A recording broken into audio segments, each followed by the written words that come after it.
يا ملك ما لقيتيش غير الناس دي تناسبيها يا بنتي؟ دول مش بيحبوكي، وبعدين شايفه اخوه عامل ازاي؟ عارفه يعني ايه مش بيحبوكي؟ يعني هيقرفوكي في عيشتك، يعني مش تبقي مرتاحه. اعمل ايه يعني يا دولة؟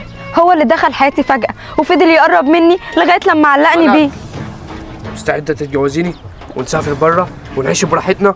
لا طبعا، ايه اللي انت بتقوله ده؟ انا استحاله اعمل كده في اهلي واعمل كده كمان في نفسي. لا. ليه؟ يعني الحب ده كله خلاص انتهى؟ انا ما فيش في ايدي حاجه اعملها، حاول تنساني يا اسلام.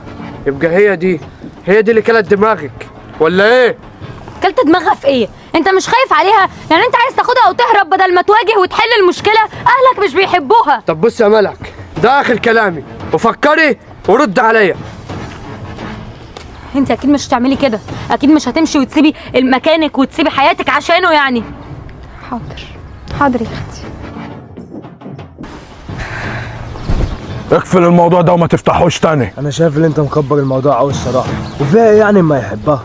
مفيش حاجه عندنا اسمها حب، الحب عندنا بيت مين ومعاها ايه. اسمع، انت اخوك هو اللي بيجي لنا عند العربيه، وهو اللي بيجري ورا اختي، ورايح في الرايحه والجايه يجي يقف معانا ويقعد معانا، يعني احنا مش عايزينه اصلا واختي مش عايزاه. شفت اخويا عمل فيها ايه؟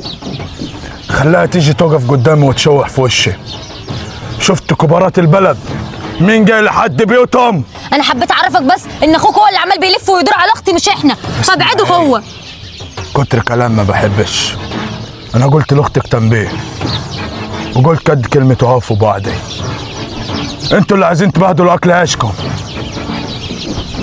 واحنا مالنا؟ هو اللي بيجي عند العربيه. خلي بالك هو اخويا الكبير وانا حافظه كويس. المهم انا عايزك في الموضوع. موضوع ايه بقى ان شاء الله؟ انا ممكن اخلي اسلام يبعد عن اختك بس بشرط.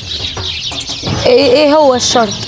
من ساعه ما شفتك الصراحه وانا حاسس كده ان انا معجب بيك، فلو اتجوزتيني انا عندي استعداد اخلي اسلام ينسى اختي خالص. هو انتوا مجانين ولا ايه؟ هو انت ازاي يعني انت ازاي بتقول كده؟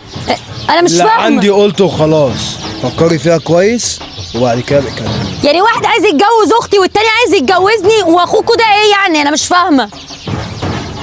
ايه الجنان ده؟